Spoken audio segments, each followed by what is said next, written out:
certo? Professor do IFMA. Vamos trabalhar esse projeto de extensão, tá ok? Que refere-se Química para o Enem, tá? Que vamos contemplar, tá? Os conteúdos de maior incidência, tá certo? Que o Enem cobra. Fazer com que os estudantes compreendam como é que é elaborado uma questão do Enem, os hipertextos, tá ok? O comando que a questão trabalha, tá certo? Então, trabalhar nessa perspectiva, essas questões. Esse projeto de extensão que visa em si, né, desmistificar essa complexidade que a química, que é passada, a química, né? E junto comigo, né, esse projeto está o professor Dr. Yuri e o professor, né, mestre Carlos Eduardo, tá ok? Então, nós vamos contemplar essa linha de raciocínio. Referente à química do Enem, assim, cada professor, né, ficou especificamente com uma prova do Enem. No caso, fiquei com a de 2018, tá? E eu dividi essa prova de 2018 em algumas etapas. Essa primeira etapa, nós vamos contemplar as questões de orgânica, que equivale a 40%, basicamente, né? Um pouco a mais, um pouco a menos, referente à prova do Enem, tá? Ou seja, 40% de 15 questões, se você observar, dá 6. Então, basicamente 6 questões, um pouco mais, refere-se à orgânica, tá? Então, nós vamos contemplar, né, nessa nossa primeira aula, nessa nossa primeira empreitada, referente à química orgânica, tá? Esse conteúdo. E vamos lá, tá certo? Tudo bem, né? Como você sabe, né? O Enem 2018, aí nós vamos trabalhar nessa perspectiva, tá bom? O grafeno, turma, é uma forma alotrópica do carbono, constituído por uma folha planar, arranjo bidimensional de átomos de carbono compactados e com espessura de apenas um átomo. Sua estrutura ela é hexagonal, conforme essa figura. Nesse arranjo, átomos de carbono possuem hibridização. Antes de nós continuarmos, só lembra o seguinte: nós estamos falando do grafeno, que é um caso alotrópico do carbono. O que é uma alotropia? Quando um elemento produz duas ou mais substâncias simples, vamos supor, tá certo? Nesse caso, né, o carbono nós temos o carbono grafite, o carbono diamante, o fulereno e o grafeno, tá certo? O que eu gostaria de evidenciar? Evidenciar o seguinte, que o diamante, né, como você sabe, nós já sabemos, o diamante ele refere-se ao objeto mais duro que temos no nosso planeta, tá? Ou seja, dureza conforme Mó é quando você consegue riscar o outro objeto. Então o diamante ele é o mais duro. E aí você fala, professor, mas o diamante e a grafite em si é carbono. E por que a grafite é tão frágil, né? É o seguinte, no caso do diamante, o arranjo espacial é um tetraedro e a distância entre as ligações é de 109 graus, 28 minutos e 16 segundos. E os outros, grafeno, fulereno, tá certo? E grafite, eles apresentam a geometria SP2 trigonal plana, tá? Aí eu gostaria que vocês olhassem à direita e evidenciassem o seguinte: no arranjo fornecido, cada átomo de carbono está rodeado por três grupos de elétrons. Tá, está informando o seguinte: cada átomo tem três grupos de elétrons que podem ser ligados ou não. Por exemplo, cada traço refere-se a um par de elétrons, tá bom? O carbono é da família 4A, tá bom? Então tem quatro elétrons. Então, nesse caso, ó, eu tenho um par, dois pares, e tem um par que não está ligado. Tudo bem? Então, nesse caso, ele tem três pares de elétrons. Concorda comigo agora? Então, nesse caso, três pares é trigonal plana. Mas vamos trabalhar numa outra perspectiva, tá bom? Vamos supor que os quatro elétrons estivessem distribuídos linearmente, dessa forma. De forma que, né? Dois pares, se você observar bem, a hibridização SP linear. Caso seja três pares, como vocês observam, É a geometria SP2 trigonal plana ou plana trigonal.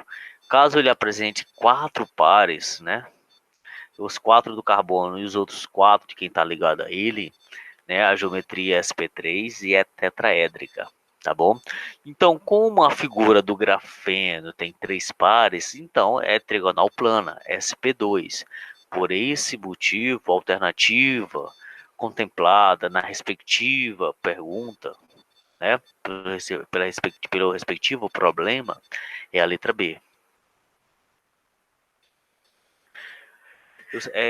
Eu sei que nesse caso é uma questão de cálculo estequiométrico, contudo trabalho numa perspectiva de orgânica, por esse motivo que eu a trouxe, tá bom?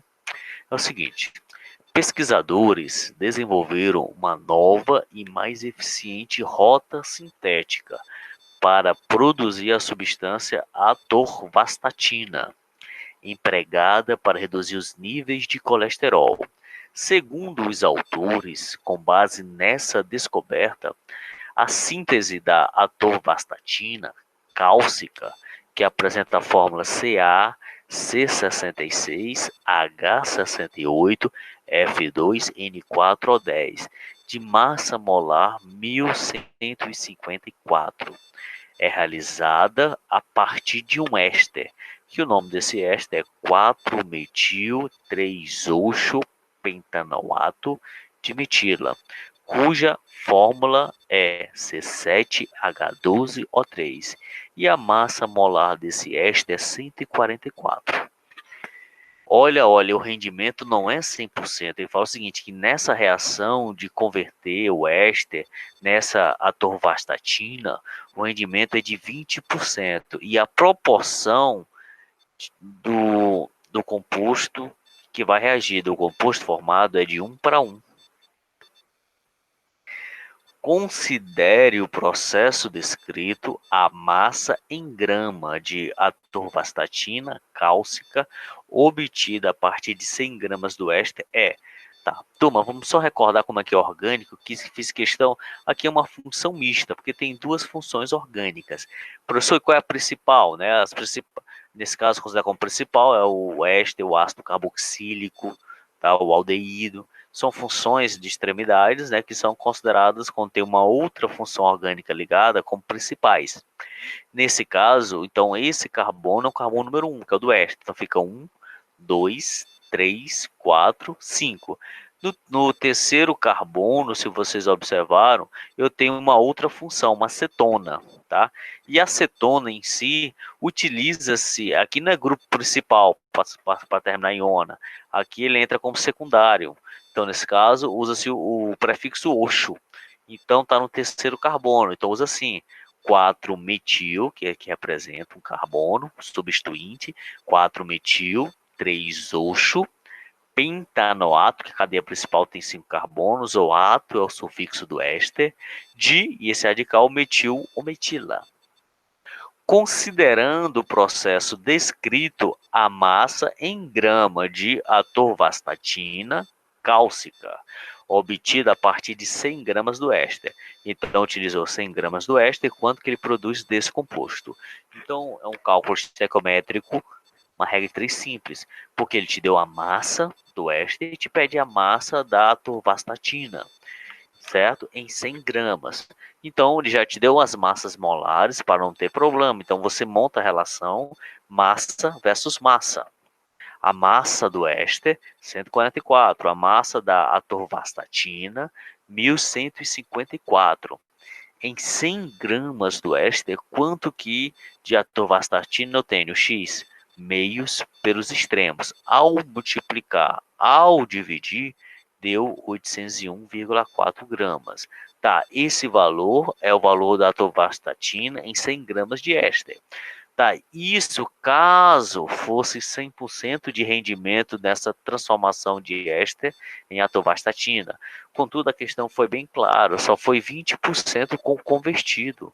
Então, 20% é o rendimento. Então, esse 800,1,4 é 100%, porém só foi 20%. X, meios pelos extremos, X é igual a 160,3 gramas da referida atorvastatina. Tá bom? Continuando, né? Olha, olha, olha.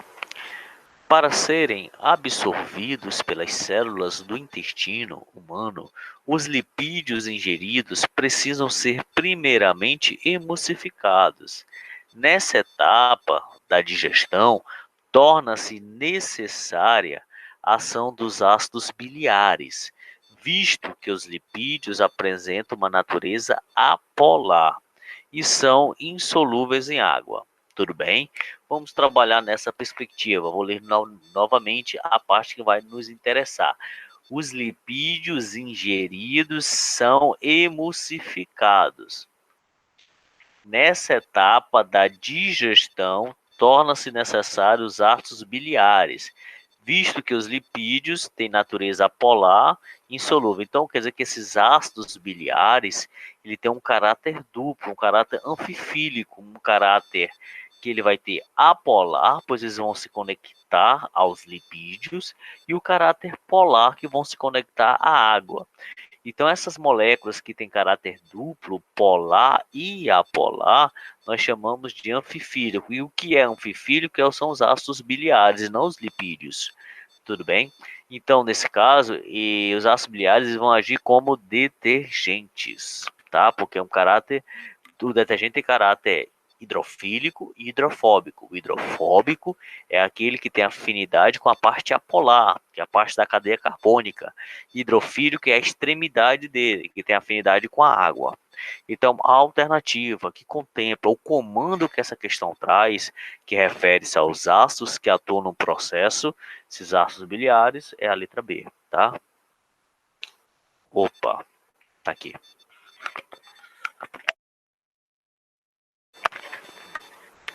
Pesquisas demonstram que nanodispositivos baseados em movimentos de dimensões atômicas induzidos por luz poderão ter aplicações em tecnologias futuras, substituindo micromotores, sem a necessidade de componentes mecânicos. Exemplo de movimento molecular induzido pela luz pode ser observado pela flexão de uma lâmina delgada de silício ligada a um polímero de azobenzeno e a um material suporte em dois comprimentos de onda, conforme está ilustrado na figura. Com a aplicação da luz, ocorrem reações reversíveis. Olha aí, reações reversíveis, um converte no outro, tá bom? Que promove o movimento observado, tá bom? Observe-se que a representação do carbono, essa bolinha um pouco maior, é um pouco escura, é o nitrogênio, o outro é o hidrogênio, tá bom? Um fenômeno de movimento molecular promovido pela incidência da luz decorre, tá? Antes de nós iniciarmos o processo, gostaria de evidenciar um tipo de isomerização que acontece. Essa parte aqui, tá? Coisa rápida. Isomeria espacial ou estereoisomeria, tá certo? É aquela isomeria cuja diferença está no plano espacial. Eles têm a mesma fórmula molecular, a mesma constituição, contudo, a diferença é como ela se encontra no plano espacial, tá bom? Eu gostaria de evidenciar o seguinte, é quando os isômeros apresentam as ligações entre os seus átomos dispostas de maneira distinta no espaço. Existem dois tipos de isomeria espacial, a geométrica ou a cis-trans, né? E a isomeria quirálica, que é a isomeria óptica, tá bom? Utiliza-se agora isomeria quirálica, tá ok? Continuando, né? A isomeria geométrica, ela divide-se em cis e trans, mas calma. Antes de nós chegarmos, como é que eu sei a condição de existência de uma isomeria geométrica? Eu falo, isso depende. Se for cadeia aberta, é uma forma, se for cadeia fechada, de outra forma. Se for cadeia aberta, né, tá aqui, pode ocorrer em dois casos principais: compostos com duplas ligações e compostos de cadeia fechada. Vamos ver de cadeia com dupla, né, que é o caso ali, né? Nos compostos com duplas ligações, devemos ter a seguinte estrutura. Nós vamos trabalhar da seguinte forma, tá bom? Olha aqui rapidinho, carbono, dupla, carbono, tá? É o seguinte, há necessidade de uma dupla, que é para fixação para que ele não rotacione, tudo bem? Essa ligação pi tem essa função. Então, isso aqui é aplicado ao carbono, mas naquela questão aplicou-se ao nitrogênio, tá bom? Então, nós temos a característica principal, a dupla, para que ela não rotacione na cadeia aberta, e os ligantes do carbono tem que ser diferente de cada carbono. Então, o R1 tem que ser diferente do R2. O R3 tem que ser diferente do R4. Contudo, o R1 pode ser igual ao R3. E assim como o R2 pode ser igual ao R4. Então, voltando um pouquinho, o que precisa para que aquela cadeia aberta ela sofra uma isomeria geométrica? Há necessidade de uma dupla, porque ela tem que fixar para não rotacionar no plano. E os ligantes de cada carbono tem que ser diferente. O R1 tem que ser diferente de R2. O R3 tem que ser diferente de R4. Mas isso não quer dizer que R1 não possa ser igual ao R3. Assim como o R2 não pode ser. Pode ser que pode ser igual, tá bom? Só a título de informação aqui rapidinho. Eu gostaria que vocês observassem que se eu dividisse precisamente ao meio, você observa que tem a parte superior e a parte inferior. A parte superior, os ligantes são iguais. E a parte inferior também os ligantes são iguais. Tá bom? Vamos olhar o outro composto. Quando eu divido ao meio, eu observo que na parte superior, os ligantes eles são diferentes. Tá bom? Quando olha essa parte de baixo, né, se você observar bem, quando eu observo aquela parte de baixo, você observa que os ligantes são diferentes, tá certo?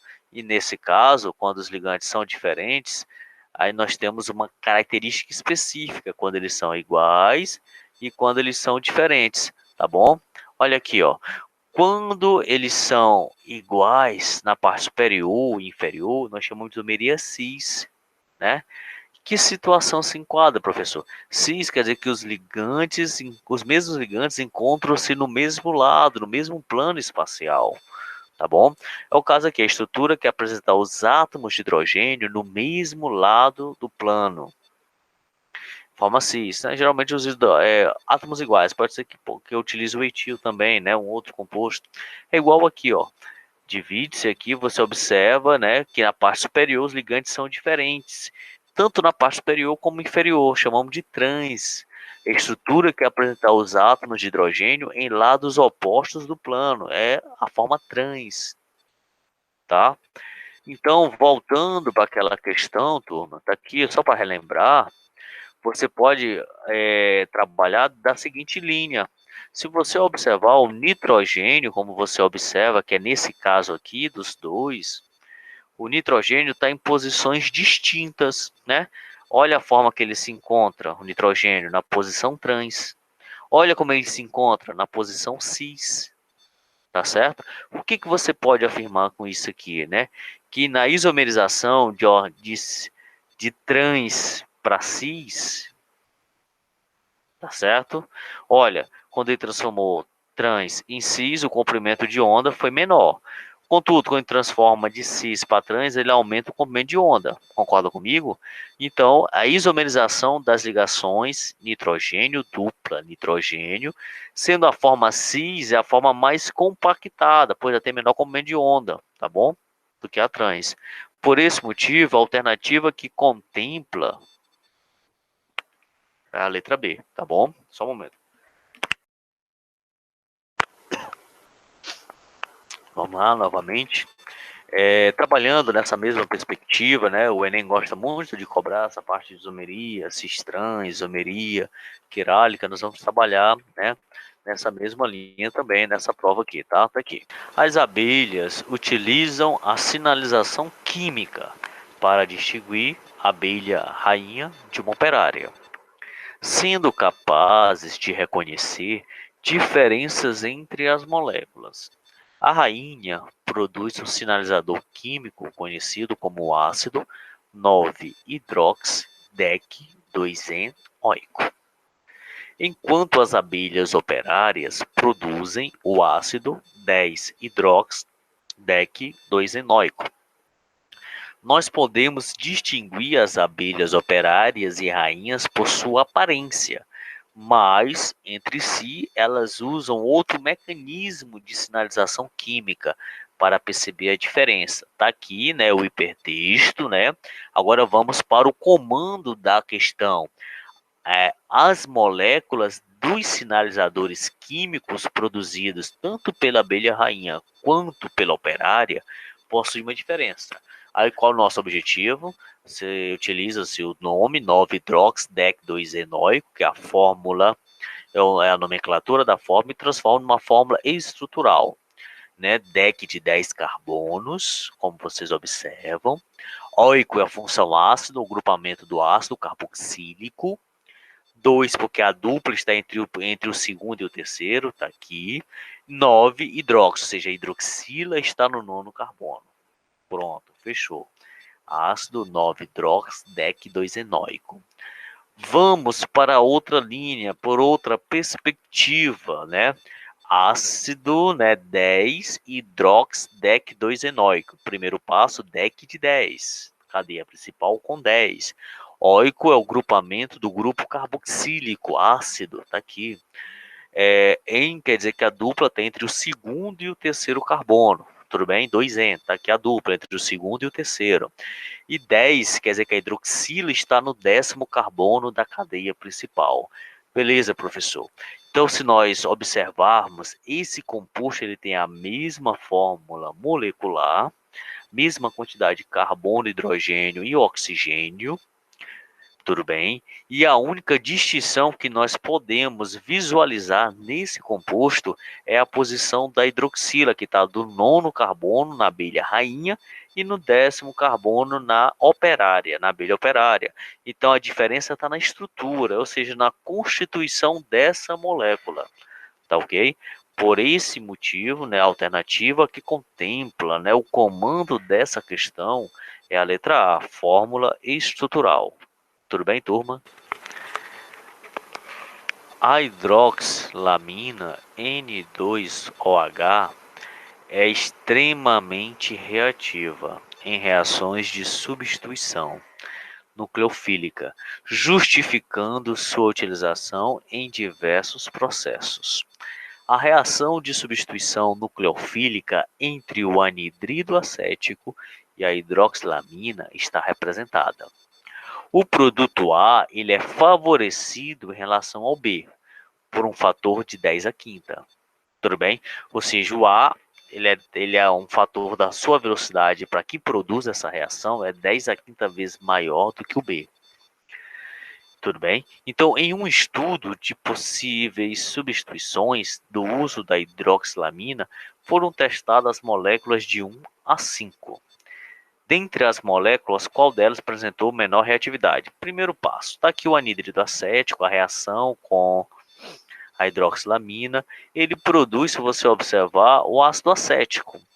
Tudo bem? Que isso aqui, ó, 1, 2, né, o ácido acético. Esse ácido acético, se vocês concordam comigo, ele tem o grupamento hidroxila do hidrogênio. Então, esse hidrogênio tem que vir da amina, tá bom? Então, se vocês observaram, né, de acordo com a reação fornecida, o anidrido acético ele reage com a hidroxilamina, formando o ácido acético. A hidroxilamina fornece o átomo de hidrogênio para a formação do ácido, tá? Então a hidroxilamina fornece o hidrogênio para que forme o ácido.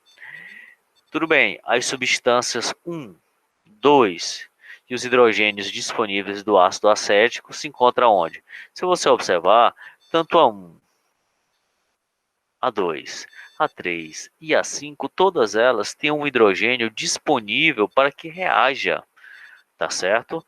Com o oxigênio produz o ácido. Contudo, o 4 ele não se enquadra nessa situação. Se você observar, o 4 é a única que não possui o átomo de hidrogênio nem ligado ao oxigênio e nem ao nitrogênio. Então não vai formar o ácido acético. Tudo bem? Portanto, né, a substância que apresenta reatividade extremamente baixa, por não ter esse hidrogênio disponível para que haja a formação do ácido acético, é o item 4, né, a substância 4. Tudo bem?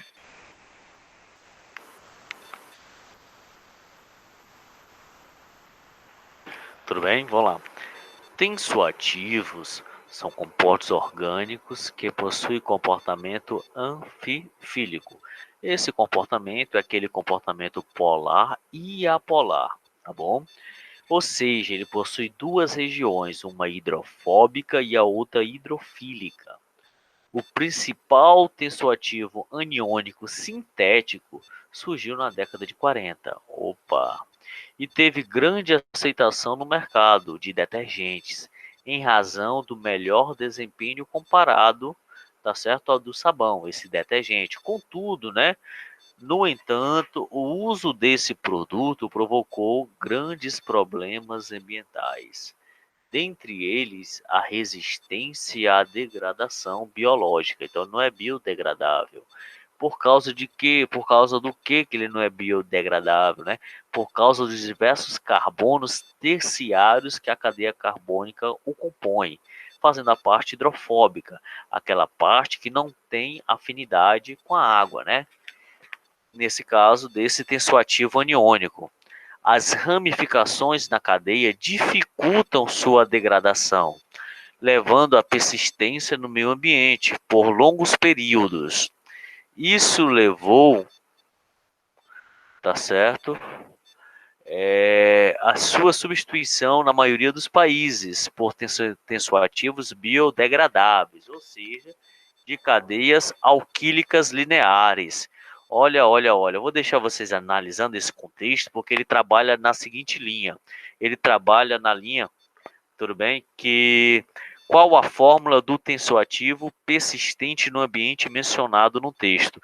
Ou seja, ele quer saber nas alternativas qual deles que não é biodegradável. E aí, ele já te informou na própria questão quem não é biodegradável. É aquele que apresenta um carbono terciário, tá certo?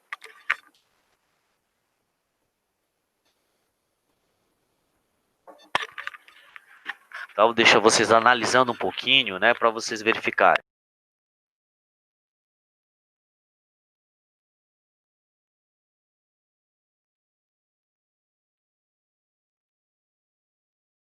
Tudo bem? Eu acredito que qual comando, né, te deu um hipertexto e lá no qual comando da questão ele quer saber qual dessas alternativas apresenta essa característica desse tensoativo da década de 40 que não é biodegradável. Aí se pergunta, e como é que eu sei, professor? A questão já te deu o comando. Para que ele não seja biodegradável, ele tem que ter carbonos terciários. O que é um carbono terciário? É aquele carbono que está ligado a três carbonos, tá certo? Porém, esse tensoativo ele tem que ter uma característica bem peculiar. Ele tem que ter uma cadeia carbônica, que é a parte hidrofóbica, que é a parte apolar, e tem que ter a cadeia hidrofílica, aquela parte polar, que é a extremidade. Fora isso, para que ele não seja biodegradável, tem que ter os carbonozinhos terciários. Exemplo aqui, ó, esse carbono está ligado a 1, a 2, a 3. Então, nesse caso, terciário. Então, ele não é biodegradável, tá bom? Então, a alternativa que contempla a letra B. Mas vamos mostrar aqui. A molécula de um agente tensoativo deve possuir uma cadeia hidrocarbônica apolar, né? Se você observar essa extremidade, hidrocarbônica polar, como ele não é biodegradável, tem que ter esses carbonos terciários, né? E tem a parte polar que é hidrofílica. Analisa aí, tá bom?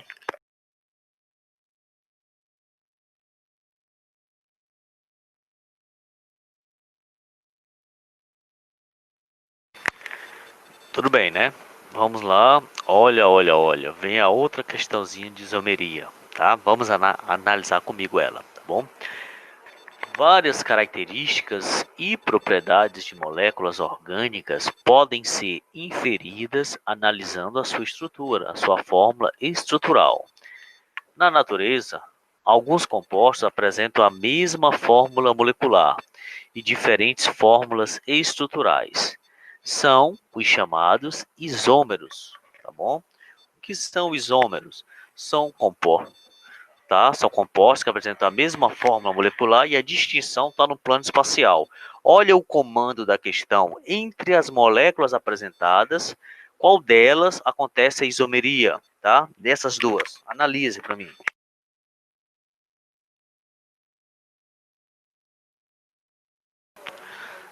Então, turma, olha rapidinho aqui, ó. Entre as moléculas apresentadas, observa a isomeria, tá? Antes de nós continuarmos, analisa aqui, ó. Algumas substâncias são capazes de provocar um desvio no plano da luz polarizada, né? Ou seja, nós temos a luz natural.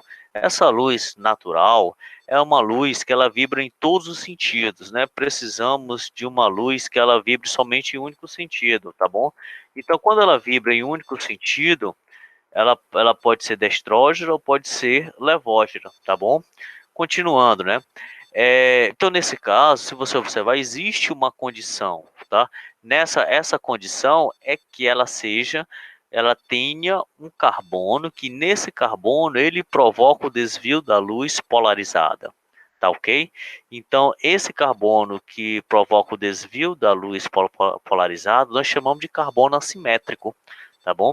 É aquele carbono que promove o desvio da luz polarizadas. Então, as substâncias assimétricas, elas possuem atividade óptica, tá bom? Então, a estrutura orgânica que tem carbono assimétrico possuirá também atividade óptica. Essas estruturas chamamos de opticamente ativas, tá? Então, calma aí, professor, vê se eu consegui entender. Nós temos, tá certo, compostos em que eles desviam a luz polarizadas, tá? E para que ele desvie a luz polarizada, a regra é que ele tenha esse carbono assimétrico. E se ele desvia a luz polarizada, nós chamamos de opticamente ativos, tá? E o que é esse carbono assimétrico?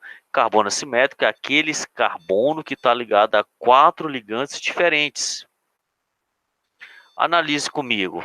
Esse primeiro carbono, se vocês observaram, está ligado a 3 ligantes iguais. Então não pode ser assimétrico. Vamos olhar o segundo carbono. Esse segundo carbono tem 1, 2, 3 diferentes. E esse aqui é o quarto, é o metil. Então nós temos 4 ligantes diferentes ligados, tá certo? A esse carbono. Então esse carbono ele é assimétrico. E aí, professor? Se ele for assimétrico, então ele tem atividade óptica. Ou seja, ele produz isômeros opticamente ativos, que refere-se ao destrógeno e o levógeno, tá bom? E o inativo nós chamamos de mistura racêmica, tá? Olha aqui, ó, tudo bem? Conseguiram visualizar o que eu falei, ó? Tá ligado a 1, a 2, a 3, a 4, tá bom? Então, para que tenha atividade óptica, ele tem que desviar a luz polarizada. Vamos voltar à questão, né? Tá aqui. Então, se vocês observaram, né? Nesse segundo carbono, você observa que o ligante de cima é diferente de baixo. O ligante da direita é diferente do da esquerda, tá? Então, esse carbono ele é assimétrico. É igual isso aqui, ó, está ligado ao metil, ao hidrogênio, à hidroxila e ao grupo carboxílico. Então o ligante é diferente. Então nesse caso, né, chama-se isomeria ótica. Tá, antes de nós continuarmos, essa cunha cheia significa no mesmo plano espacial, tá bom? Do observador, e essa cunha é tracejada como se tivesse um plano espacial atrás do observador, tá ok? Continuando, o ácido acetil salicílico é um analgésico que pode ser obtido pela reação de estrificação do ácido salicílico. Quando armazenado em condições de elevadas temperaturas e umidade, ocorrem mudanças físicas e químicas em sua estrutura, gerando um odor característico. A figura representa a fórmula estrutural do ácido acetil salicílico. Esse odor é provocado pela liberação. Então vamos lá. Analise. Esterificação é uma reação de obtenção de ésteres. Como que obtém um éster? Ácido carboxílico mais álcool produz éster mais água, tá? Tudo bem? Então, se eu tenho um éster e ocorre adição de água, então ele produz um ácido carboxílico e um álcool, tudo bem? Então, nesse caso, ele te deu o éster, ele quer saber, tá certo? A substância que provocou aquele odor, né? E nesse caso, o odor específico é o ácido carboxílico, né? Então, você pega esse éster, como vocês observam, e adiciona água. O hidrogênio vai se ligar ao oxigênio do éster e a hidroxila vai-se para o carbono do benzeno, tá ok? Ficando esse composto. Nesse caso é um fenol, né? Nesse caso é um fenol. E produz o ácido etanóico, tá bom? Esse ácido etanóico, né, o ácido acético, é ele que tem um odor específico, tá bom? Tudo bem. Olha outro termo aqui, né? Na hidrogenação parcial de óleos vegetais, efetuada pela indústria alimentícia, ocorre processos paralelos que conduzem à conversão das gorduras cis em trans. Diversos estudos têm sugerido uma relação direta entre os ácidos graxos trans e o aumento do risco de doenças vasculares, tá bom? Então, também citou o termo cis e termo trans, tá? E esses compostos, né, de ácidos graxos trans, observou-se que teve uma relação com o aumento de doenças vasculares. Tudo bem, e aí? Ele faz o seguinte comando: qual tipo de reação química a indústria alimentícia deve evitar para minimizar a obtenção desse subproduto?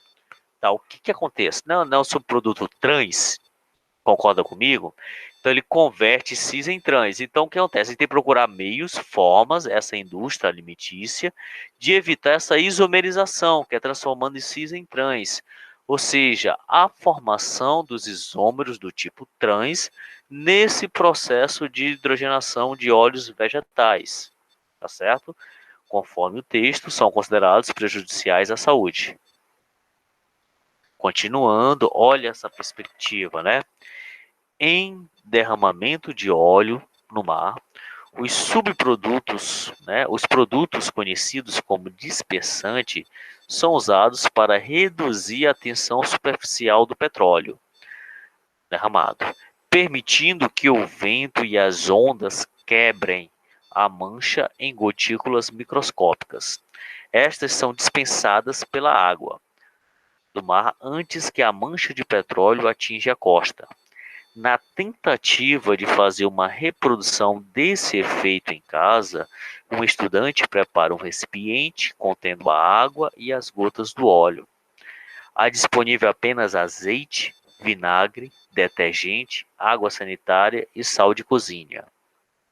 Qual dos materiais disponíveis provoca uma ação semelhante à situação descrita? Tá. Vamos trabalhar na seguinte linha de raciocínio, na seguinte perspectiva. Olha aqui, nós temos o óleo no mar, que nesse caso é apolar o óleo, né? E coloco dispersantes para que possa retirar, não é isso? Tudo bem. Então, nesse caso, ele vai ter, nós temos a água e o óleo de soja. Então, ele tem que colocar uma substância e que ele se vai fazer miscível na água, que é polar, e vai fazer miscível ao óleo, que é a parte apolar, tá certo? Ou seja, eu preciso de uma substância que tem esse caráter anfifílico, que é caráter polar e apolar ao mesmo tempo, tá certo? Nesse caso, eu preciso de uma substância que tem uma extremidade que é hidrofílica, afinidade com a água, e preciso ter, né, uma outra parte, ou seja, a cauda, que é uma cadeia carbônica, que é hidrofóbica, que é a parte apolar, que vai se conectar ao óleo. Então, nesse caso, a única que apresenta essas duas características, hidrofílica e hidrofóbica, é o detergente, como traz aqui o material que provoca uma ação semelhante à situação descrita é o detergente, pois é classificado como uma substância anfifílica, ou seja, apresenta uma região polar que atrai a água e uma região apolar que atrai o óleo de soja, tá bom? Então, gostaria de evidenciar, né, aqui, gostaria de evidenciar, tentar, né, ser mais claro possível nas minhas explicações, demonstrar que o Enem trabalha nesse hipertexto e tem o comando desse hipertexto e tem também, tá certo? O comando que a questão traz. tá bom? Se vocês observarem, essas foram as questões de orgânica que caíram, tá certo? No Enem de 2018, tanto da parte liberado para todos, assim como do PPL, tá bom? Próxima aula, nós vamos trabalhar aquela perspectiva, aquela visão da físico-química, tudo bem? Bons estudos, espero é, ter, ter sido claro a minha explicação, tá? Boa noite, bom estudo, tá ok?